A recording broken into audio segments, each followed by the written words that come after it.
Ողջույն եւ բարի գալուստ YouTube, քանի որ արխիվում 2026 թվականն է, իսկ ցանկացած նոր տարվա սկիզբ ասոցացվում է մեր հետ վերապլանավորելու հետ, ինչեր կարող ենք անել, ինչեր պետքա փոխել։ Ես հասկացա, որ կարելի է այս մասով կիսվել եմ բոլոր գիտելիքներով, որ ես ունեմ, որովհետեւ չկա ավելի լավ բան, քան հարուստ լինելը։ Դրա համար այսօր մենք խոսելու ենք ինչպես հարստանալ, ինչպես շատ վաստակել ու հստակ եւ իմ փորձառությամբ կկիսվեմ եւ նաեւ այն ինֆորմացիայով, որը տիրապետում եմ, ու կսկսենք քայլ առ քայլ։ Ամենացավոտ ինֆորմացիան դա նա է, որ ձեր աշխատավարձով դուք ամենայն հավանականությամբ չեք կարող լինել հարուստ, նախ որովհետև աշխատավարձի ֆոնդը չի աճում բավականին արագ, որպեսզի դուք կարողանաք, եւ երկրորդ, որ հիմա ավելի շատ գումար վաստակում են մարդիկ, ովքեր բազմա պրոֆիլ են, այսինքն կարողանում են եւ զուգահեռ տարբեր զբաղվածություններ ունենալ եւ տարբեր եկամուտների աղբյուր ունենալ, այնպես որ ձեր մի աշխատավարձ է, բայց այդ չեք տխրում, այլ հակառակը սկսում ենք մտածել, որովհետև միասին քննարկելու ենք ինչպես կարող եք անել, որ դուք այս ձեր եթե մեծ եկամուտի աղբյուրն է, ունենաք տարբեր հոսքեր, տարբեր տեղերից եկող, որ կարողանա ինքը գնալով ավելի մեծանա։ Հիմա, բայց սկսենք ամենատարական կետից, էլի, թեկուզ նույն աշխատանք ընտրելուց, որովհետև կարևոր է, որ յուրաքանչյուր գործում, որ դուք անում եք, լինեք ռեսուրսային, այսինքն հաճույք ստանաք այդ process-ից, դրա համար մեկ նախապայմանը ստեղ մեծ գրվում է ինքնաճանաչում, որովհետև դուք պետք է հասկանաք առհասարակ ինչի մասին եք դուք, որոնք են ձեր հետաքրքրությունները, որոնք են ձեր ուժեղ կետերը, որ դուք կարողանաք մոնետիզացնել։ Օրինակ իմ կյանքում բիզնեսի մեջ դա եղել է հումորի զգացումը։ Ես հասկացել եմ, որ օքեյ, կարելի է հումորով գումար վաստակել եւ հավաքելով աուդիտորիա եւ առանձին եւ խաղերի բիզնեսում հենց առաջի խաղը եղել է դե խաղան, որը ծնողների անկեղծություն թե համարձակություն խաղն է, ուղղակի գրված առաջադրանքներով, որովհետեւ մարդիկ այդքան կրեատիվ չէին, որ կարողանային շատ բաներ մտածել, մենք այդ մտածեցինք, գրեցինք ու սկսեցինք վաճառել։ Այդ ձեր մի կարողությունն է, բայց կարևոր նախապայմանը հասկանալու, որ մեր կարողությունները իրանք ձեռքբերովի են։ Այսինքն կարող է բնատուր կամ միջավայրի ազդեցության տակ դուք ունեք նենց հատկանիշներ, որոնք հենց տենց զարգացել են, հա, մարդկա արտակարգ շփվող է, ինքը կարողանում է այնքան արագ կապեր հաստատել, մեկը ես։ Ցանկացած իմ գործընկեր գիտի, որ ոնց որ մենք շփվում ենք, ոնց որ ընկերոջս հետ շփվեմ, կարողանում եմ միանգամից տանել ընկերական տիրույթ, այդ շատ լավ ազդում է հետագայում համագործակցության եւ որակի վրա եւ երկարաժամկետության վրա, բայց օրինակ եղել է շրջան, երբ որ ես իմ գործընկերոջ հետ սկսել եմ խաղերից բիզնեսը, մտածել եմ, որ հեսա մենք բաժանվեցինք, որովհետև կոնֆլիկտային ենք, իրար չենք հասկանում։ Ես չեմ կարողանալու այլևս բիզնեսը վարեմ, որովհետև ես ամաչում եմ տարական վաճառք անելուց։ Երբ որ ես իմ խաղը տանում էի, տալիս էի խանութներ, մտածում էի, որ մարդիկ ինձ գումար են տալիս, ինչ որ ոչ բարոյական process է տեղի ունենում ու չէի կարողանում։ Հետո երբ որ պահանջից ելնելով, ես հասկացա, որ կամ ես պետք է իմ բիզնեսով զբաղվեմ, կամ հակառակ դեպքում ոնց որ ամեն ինչը գնալու է դեպի փակվելու ուղղությամբ, ինչի ինձ պետք չի, ես սկսեցի իմ մեջ զարգացնել հմտությունը վաճառքներին։ Ես հասկացա, թե ինչա պետք անել, հա։ Օրինակ պայմանական գնում էի, խանութի վաճառողների հետ ընկերանում էի։ Ամանորին իրենց օրինակ տանում ենք մամայի սարքած մանդարինով տորթեր, ասես լիքը լայվ խակեր, որոնք ես էի մտածել, նույն կոմունիկացիա, նույն մի խոսքով, ես մի խոսքով ինչ եմ, ինչքան շատ եմ ասում։ Մի խոսքով ես օրեցի ինչպես կարելի է վաճառել product ու կարևոր էր այն, որ ես հավատում եմ տվյալ product-ին։ Ոնց օրինակ ես հենց հիմա հավատում եմ գովազդներին, իմ արդյունավետությանին, իմ լսարանին, ես նույն ինքնավստահությամբ կարողանում եմ վաճառել իմ գովազդները։ Ոչ մենակ այն, որ դու ունես կարողություն, այլ նաև կարողության հիմքում պետքա լինի հավատը, վստահությունը, որ այն product-ը, որը դու անում ես, ազատ ես իրան վաճառելու, որովհետև իմ մոտ եղել է նաև փորձառություն, երբ որ ես ընդունվել էի մի կազմակերպություն, 1 ամիս աշխատել եմ, մենք վաճառում ենք product-ներ, որ արժեր 1.2 դրամ, ինչ որ ժամանակ հետո ես ստոպ գնացի երկու պատճառով։ Մեկ, որ ես չէի հավատում այդ product-ներին, այսինքն որակապես չէի գտնում, որ իր արժեքը համապատասխանում է գնին, եւ երկրորդ, որ ես զգում էի անում եմ ուրիշի համար։ Եթե ես կարող եմ իմ կյանքում 1.2 դրամանոց product վաճառել, ինչու ես չեմ կարող այդ պրոյեկտել իմ բիզնեսի վրա, իմ ռիլերի վրա, որովհետև իմ ռիլերը դարձյալ իրանք թանկ product են, ուրիշ բան է, դու խաղ ես վաճառում, որ արժի 3500 դրամ, 4900 դրամ, բայց ուրիշ բան է, երբ որ մի product-ի արժեքը 400,000 դրամ եւ ավել է։ Այս է մի թեթև գաղտնիք մեր ոլորտի շուկայական գներից, ոչ թե իմ, այլ ոլորտի շուկայական գներից։ Վերադառնալով այն հիմնական գրվածին, ինքնաճանաչմանը։ Ինչ եք դուք անում, վերցնում եք թուղթ ու գրիչ ու սկսում եք գրել ձեր են հատկանիշները, ձեր են կարողությունները, որից դուք լավ եք։ Շատ լավ մի հատ գործիք կա, ուշադրություն դարձրեք, թե մարդիկ ձեզ ինչի մասին են հարցեր տալիս, հա։ Պայմանական։ Այս որտեղից ես առաջին սիրուն ես հակները, ոնց ես համադրում, նշանակում է, որ դուք կարողանում եք ճաշակային առումով գտնել լավ հագուստ։ Միգուցե կարողանաք հետագայում շարունակել դառնալ ոճաբան, միգուցե կադրի նկարիչ, մոդելավորող, դիզայներ եւ այլն եւ այլն։ Այսինքն այն ազդակները, որ դուք դրսից լսում եք, օգնում են ձեզ ինքնաճանաչելուն։ Բայց մյուս process-ն է, որ դուք ես հենց խորաթափանց նայեք, որ process-ն է, որ ձեզ հաճույք են վաճառում, վերցնում եք թղթի վրա, սկսում եք գրել ձեր ուժեղ կողմերը, որովհետև հետագայում հենց դուք հղկելու եք այդ կողմերը ու փորձելու եք հենց դրանք վաճառել, անկախ ձեր մասնագիտացումից, որովհետև ինչ որ մենք սովորում ենք համալսարանում շատ լավ է, բայց դրան զուգահեռ նաև մենք ունենք լիքը հատկանիշներ, որոնք նախ պետք է մեր համալսարանական կրթությանը զուգահեռ գնան, օրինակ իմ բիզնես մտածողության մեջ շատ օգնել է տնտեսագիտական կրթությունը, չնայած նրան, որ ես իմ մասնագիտությամբ չեմ պատրաստվում աշխատել ու չի արել, բայց մյուս կողմից նաև հենց հենվել են հիմնական մեխային կետերի վրա եւ նայելը թղթի մյուս կողմին ինչն են այդ բաց թողումները, թույլ կողմերը, ու ես կարող եմ դրանք զարգացնել, որովհետեւ հենց դրանք են ինձ օգնելու, որ ավելի լավ կարողանամ ինչ որ գործողություններ անեմ։ Ասա պապ ջան, ինչ ես ասում։ Հա, խելոք եկար նստեցիր, հա։ Այս շատ կարևոր հետաքրքիր թիվ է, որ եթե դուք կարողանաք ամսական վաստակել $10,000 եւ ավել, դուք կլինեք աշխարհի բնակչության 1%-ը իր բարեկեցությամբ, այսինքն պատկերացնեք, չէ, մնացած մարդիկ 99%-ը չեն ապրել այն կյանքով, որը դուք կապրեք։ $10,000-ը 3,870,000 դրամ է, շատ մեծ թիվ չի, բացարձակ մեծ թիվ չի ու նաեւ մտածողության է ձևը, որ ամեն ինչը տենց շատ անհասանելի մեջ չտեսնեք, բայց երկրորդ կետին են գալիս այդ երկարաժամկետ մտածողությունն է, առհասարակ ցանկացած process, դա կլինի սպորտզալ գնալը, դա կլինի ձեր մասնագիտացումը, դա կլինի ինչ-որ մի բանում հաջողելը, ինքը կարճաժամկետում չի կատարվում։ Ճիշտ է, մեր երկրում մենք ունենք այդ հիվանդությունը ու թվում է դրա համար է խաղամոլությունը այդքան տարածված է, որ որևէ ձև, հա, ներդրումներ կատարելով ինչ-որ ռիսկային, շատ ռիսկային տեղերում մարդկանց թվում է թե սենց 1-2 կհարստանան։ Նույն դա է պատճառը, որ Հայաստանում ֆինանսական բուրգերը այնքան տարածված են, այդ խարդախությունները, հա, որ չգիտեմ, դու գումար ես ներդրում, հետո կանչում ես քո բարեկամներին, ինչ-որ անասելի մեծ թվեր է, էլի տոկոսային, որ մարդիկ չեն հասկանում, որ բիզնեսում օրինակ անգամ 10% եկամտաբերությունը, 15% եկամտաբերությունը դա ոչ թե լավ, այլ դա հրաշալի ցուցանիշ է, որ ձեր ներդրած գումարը կարա տարեկան այդ ծավալով ինքը վերադառնա։ Մտածում եմ, որ չէ, սա ամսական ինչ թվեր ենք գմփսնում եւ այլն։ Ու իրենք ինչ են անում, մտնում են այդ բուրգի մեջ, ոնց է բուրգը աշխատում, հա, սկզբում հաձես հետ են վճարում այդ գումարները, դուք ոգևորվում եք, կանչում եք ձեր մնացած բարեկամներին, ընկերներին, ծանոթներին, գնում եք վարկ եք ձևակերպում, գնում եք ինչ-որ մի բան եք վաճառում, որովհետեւ ձեզ թվում է, սա նայեք ոնց եք արագ հարստանալու։ Դարձյալ ներդնում եք այդ բուրգի մեջ, մեկ է բուրգը հոպ, պայթում է, որովհետեւ իրանք հավաքել են այն գումարը, ինչը իրանց անհրաժեշտ էր ի սկզբանե։ Այդ մարդիկ էլ դեբիլ չեն, չէ՞։ Մտածում են, օքեյ, ինչ կարելի անել։ Տենց այդ մեխանիզմը աշխատում է, դրա համար կարևոր mindset-ը, մտածողության ձևը երկարաժամկետ լինելը։ Նույնը սպորտզալում, երբ որ դու գնում ես, երբեք չես կարող ակնկալես, որ մի տարում, երկու տարում դու ունենալու ես այնց գծված, ընդգծված այնց վերջ մարմին, եթե արհեստական ու ռիսկային չգիտեմ, դե ստերոիդներ չես օգտագործում, ինչը բնականաբար առողջության ու հաշվին է, այլ պետք է իմանաս, որ դու գնում ես այնտեղ հենց հղկելու քո առողջությունը ու այդ արդյունքը չի լինելու ռազդվա, այդ արդյունքը լինելու է շատ երկարաժամկետում։ Նույնը առհասարակ պրոյեկտում ենք մեր կյանք, որ ինչ գործունեությամբ մենք զբաղվելու ենք, անգամ ձեր աշխատանքի մեջ չի կարա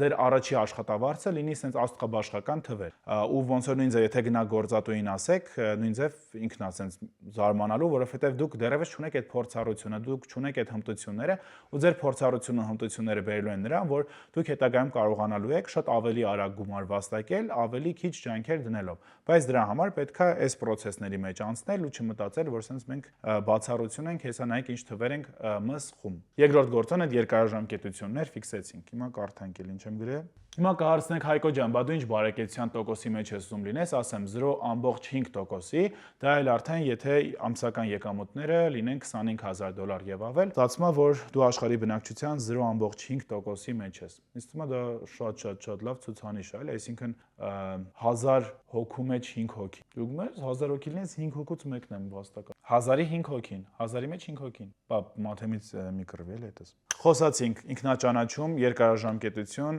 մյուս կարևոր կետը այդ նպատակների սահմանումն է, որովհետև մեզանից յուրաքանչյուր ինչի եմ ես խոսում, ինչի իմ օրինակը բերեցի, որովհետև բարեկեցությունը շատ տարբեր է, ու եթե ես օրինակ ուզենայի $100,000, նշանակում է, որ նաև իմ բլոգինգի այն մեծ ծավալով, որ ես հիմա կամ այնտեղ ինքը չի թույլ տա, որ ես կարողանամ օրինակ ամսական $50,000 վաստակել։ Այդ պետքա sense անմարդկային ջանքեր, մանավանդ հայկական շուկան, որտեղ ես գիտակցում եմ մենք ինչ շուկայում ենք, շուկայական միջին արժեքը ինչքան է, որ տենց լինի, ես պետքա օրեկան առնվազն տենց մի 5-6 հատ ռիլ տեղադրեի ու պատկերացնեք այդ անիրատեսական է, դրա համար երբ որ դու նպատակ ես սահմանում, պետքա հստակ իմանաս ուր ես գնում, որն է քո բարեկեցությունը։ Իմացանք,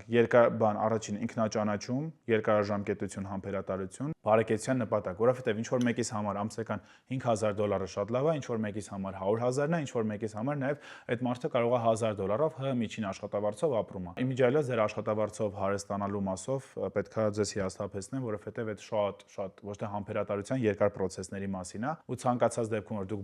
բարձրանաք, մեկը Հայաստանում օրինակ անիրատեսական է, ամսական 4 միլիոն, 5 միլիոն աշխատավարձ է, եթե դուք մի 20 տարի եւ շատ կարեւոր գիտելիքներով ու հմտություններով մարդ չեք, ասա։ 100-ի մեջ 2 հոգին չի, 100-ի մեջ չկա։ Այո, 200-ի մեջ մի հոգին է։ Հայաստանալու համար դուք պետք է գիտակցեք, որ մենակ մասնագիտացումը եւ մենակ որևէ տեղ ֆիքսված աշխատանքը մեզ բավարար չի։ Մենք այո, դա կարող է տալ մեզ հնարավորություն, մի հատ լավ օրինակ բերեմ։ Իմ շատ լավ ծանոթ ընկերներից մեկը, ով աշխատում էր մի կազմակերպությունում, ինքը շատ երկար տարիներ վերցրել է իր գիտելիքները, փորձը, ամեն առումով նաեւ օգտագործել է կապերը։ Այսինքն դուք պատկերացրեք, հայտնվում եք մի հատ գործատուի մոտ, որը բավականին զարգացած է, լավն է, ունդեղ դուք տեսնում եք շատ լավ վաճառքի մենեջեր, դուք տեսնում եք շատ լավ ծրագրավորողներ, արտաքին ռեսուրսներ եք դուք տեսնում։ Դուք նաեւ ունեք որևէ շակի զբաղվածություն, ու ինքը ինչ էր արել, աշխատել էր, հասկացել էր այս մոդելը ինչի վրա է հիմնված, դուրս էր եկել, ստեղծել էր նույն բիզնեսի մինի տարբերակը։ Ու իրան երկար ժամանակ պետք չէր մտածել, որովհետեւ եթե պետքա լավ ծրագրավորող, օրինակ Արմենն է, եթե պետքա լավ մարկետոլոգ, չգիտեմ, Սուսաննան է, ինքը այդ կապերը տիրապետել է, օգտագործել է ու ոնց որ ստեղծել էր մինի տարբերակը ու պատկերացնում եք, չէ, իր եկամուտը ինչ ահռելի փոփոխության է ենթարկում, որովհետեւ ուրիշ բան է աշխատավարձային, ուրիշ բան է, երբ որ դու կարողանում ես, իմիջիայլոց ինքը վաճառքներով էր զբաղվում, այդ շատ թույն կարողություն է կարողանալ անել վաճառքները, հասկացել է, որ կարա ինչ որ շուկայական բաց կա կամ եթե այս կազմակերպությունը աշխատում է շատ ավելի մեծ պատվիրատուների հետ, այդ դեպքում մնում են միջինները կամ փոքրերը, որոնց ես կարամ ծառայություն մատուցեմ, ու եթե իրանք մեր գնորդը չեն, հիմնական կազմակերպության, ես դուրս եմ գալիս, ստեղծում եմ բիզնես, որտեղ արդեն կենտրոնանում եմ միջին եւ ավելի ցածր գնողունակությամբ մարդկանց վրա ու վաճառում ծառայություններ։ Այս իմ ամենասիրած օրինակներից է ու առհասարակ շատ կարեւոր է հասկանալ շուկայի պահանջները ու շատ կարեւոր է չվախենալ copy-paste անելուց։ Օրինակ, այդ ես երկար ժամանակ 2, 3, 4 տարի խաղերի բիզնեսում մտածում եի, վայ, չէ, իմ հեղինակային գաղափարները պետքա լինեն, վայ, ոնց կարամ, ու սենց մտածում ես էլի երկար, ու տենց հեշտ չի ծնվում, ու հետո երբ որ շուկայում նկատում ես, որ ովքեր ունեն տպարաններ, ովքեր ունեն խանութների մեծ ցանցեր, իրենք սկսում են ուղակի վերցնել արտասահմանյան որևէ խաղ, ուղակի թարգմանել, վաճառել, շուկան լցնել, ինչը պարզապես ազդում է քո խաղերի վաճառքների վրա, իմը ցենց ճտիկ է միանում, որ այո, ես չեմ վերցնում copy-paste անում, ես վերցնում տեղայնացնում եմ, ես ծանոթանում խաղերի մեխանիզմների հետ, աշխարհում ինչքան հաջողված մեխանիզմներ կան, դրանք եմ ընդօրինակում ու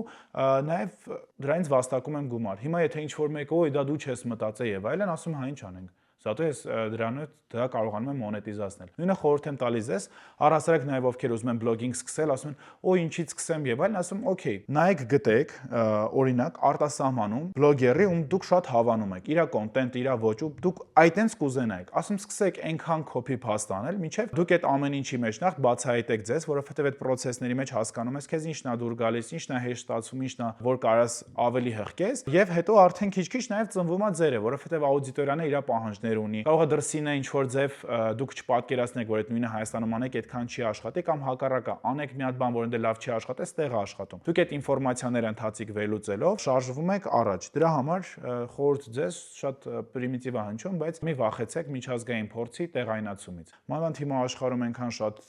բաներ կա, որ կարելի է ուղղակի բերել ու անել, էլի։ Դրսում քայլում ես, Եվրոպայում տենում ես սրճարան, որը հասկանում ես, որ Հայաստանում հենց այս կոպի են արել այնտեղից, կամ տենում ես բիզնեսի մի հատ տեսք, որ չեմ ուզում էլի առանձին անուններ տամ, որովհետև չեմ ուզենա ինչ-որ նեղացնեմ, բայց լավ են անում մարդիկ։ Սենց նայում ես, այս նույնից Հայաստանում կա, անգամ անունն են վերցրել, որովհետև մեր շուկան մեկ փոքր է, ոնց որ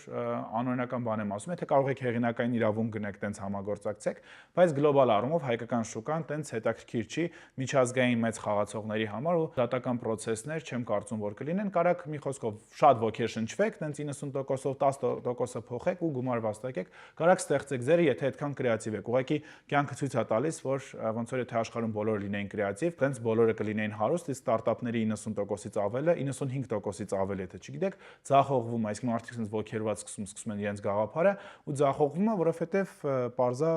ամեն ինչ չի, որ կարա կրակ։ Այս խորհուրդներից եւս մեկը։ Լավ, ապա գոհես, ահա։ Մյուսը, Հիմա թվային ժամանակներ են ու եթե դուք չկաք թվային հարթակներում, նշանակում է դուք գոյություն չունեք եւ ձեր բիզնեսը եւ ձեր զբաղվածությունը ու դուք կարող եք ստեղծել ձեր անձնային բրենդը անկախ ինչ մասնագիտացում ունեք, ինչ ոլորտ ունեք, որովհետեւ նույն մարքետոլոգը, որը սոցիալական հարթակում ավելի ակտիվ է, ավելի շատ է իր փորձառությամբ կիսվում, ավելի շատ կվաստակի, քան ինչ որ մի հատ մեծ կազմակերպությունում ուղղակի նստած մարքետոլոգը, որովհետեւ նախ իրան կնկատեն, իր որակները կնկատեն ու կսկսեն մեծ կազմակերպությունները հանդ անել եւ աշխատավարձային տեսանկյունից եւ երկրորդ այդ մարդը կարա արդեն հասկանա, որ ես կարամ ինչ որ մեկի համար չաշխատեմ, ես կարամ իմ կազմակերպությունը ստեղծեմ, որովհետեւ կգան լիքը ձեր մոտ կլիենտներ, հաճախորդներ, մարդիկ ու դուք կգեներացնեք, հա, գնորդների բազա ու կսկսեք իրանց վրա աշխատել։ Դրա համար շատ թույն գործիք, հա, անձնային բրենդինգը, որ կարող եք ստեղծել ու տարբեր ձևեր մոնետիզացնել, հա, օրինակ նույն ձև Հայաստանի օրինակով լիքը մարդիկ կան, բժիշկներ, ովքեր on-line հարթակներում կան, ցավոք դե Հայաստանում այդքան վերահսկելի չի ու իմ կարծիքով պատկերացման մեծ մասը պարզապես տալիս են թռուցիկ ինֆորմացիա եւ այդքան պրոֆեսիոնալ չեն, բայց համենայն դեպս սոցիալական հարթակներում իրենց ակտիվությունը հաստատ օգնում որ եկամուտները մեծացնեն եւ իրենց խորհրդատվության արժեքն դրանից բարձրանում եւ կարողանում են շատ ավելի շատ հաճախորդներ ներգրավել ու նաեւ գիտելիքները, որ դուք կարող եք միշտ վաճառել։ Առհասարակ Հայաստանում սոցիալական մեդիան շատ միակողմանի են օգտագործում եւ բլոգերները եւ մարդիկ, որ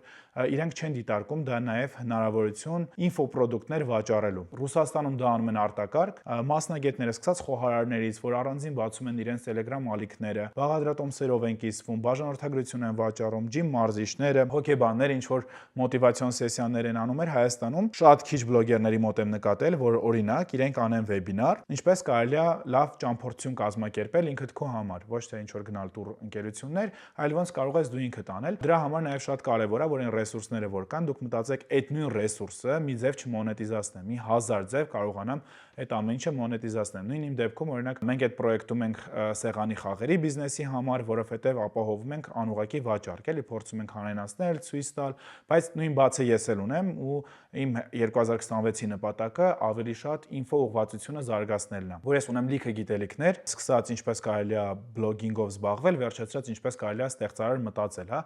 ոնց ես դու չգիտեմ, ես գովազդի գաղափար գեներացնում առասարակ էդ էլի շատ լավ ոնց որ հստակ գիտելիքների բազա են, չի որ sense մարդիկ ուղղակի կրեատիվ են, էլի, չէ, այդ մարդկանց փորձառությունն է, այդ հստակ սխեմաներ են, որ ինչ որ մեկի մոտ շատ արագ աշխատում որտեվ այդ փորձառությունը ունեն տարիներով, ինչ որ մեկի մոտ կարա սովորի ու քիչ-քիչ զարգանան, հենց որ ինքն է կարողանա բազմազանեցնի եւ իր կոնտենտը, եւ բիզնեսներ մտածի եւ այլն եւ այլն։ Այս շատ կարեւոր է,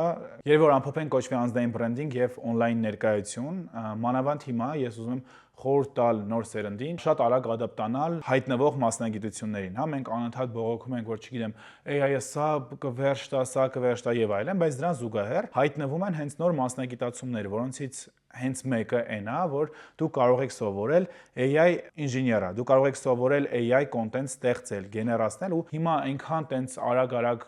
մարդիկ կան, ովքեր սովորում են ու դու ջոգում ես, որ հենց հիմա այս մարդը փող է աշխատում դրանով, այդ նույն ձև Wildberries-ի են առաջի մենեջերներն են, այսինքն հետագայում այդ այնքան sense մեծ հոսք է դառնում, որ մարդիկ sense անընդհատ մտածում են տեղ կա, բայց պիտի ջոգես թե այս պահին ինչն է արդիական, հա։ Այդ դասընթացները օքեյ, սպառվեց, այնքան շատ մասնագետներ կա, նոր ուղղություն կա։ Այլ ինչ նոր գծեր են գալու, էլի, որ այդ հնարավորությունները կարողանաս արագ օգտագործես, մանավանդ Gen Z-ին, ովքեր ավելի հակված չեն դառնալ ինչ որ մեկի աշխատողը, իրանք ուզում են իրենց ժամանակ ազատ տնօրինել, պետք է հասկանան, որոնք են մասնագիտացումները ներկա, որոնք քեզ կարան մեծ եկամտի հնարավորություն տան։ Էսենց վերադառնալով նրան, որ մենք բոլորս պետք է ունենանք եկամտի տարբեր աղբյուրներ, հա։ Այո, մենք դեռևս լիքը մարդիկ կան, ովքեր իրենց ստաբիլության համար եւ ունենում են բիզնես, եւ ինչ որ մեկի մոտ աշխատում են։ Օրինակ իմ ջիմի մարզիչը, հա, երբ որ նոր էր բացել իր մարզասրահը, ինքը հասկանում է, որ իրան պետք է այդ ծախսերը ծածկելու համար դուրս չգա այն զբաղվածությունից, որը ուներ, հա։ Հիմնական տեղը, որտեղ աշխատում էր պահելով,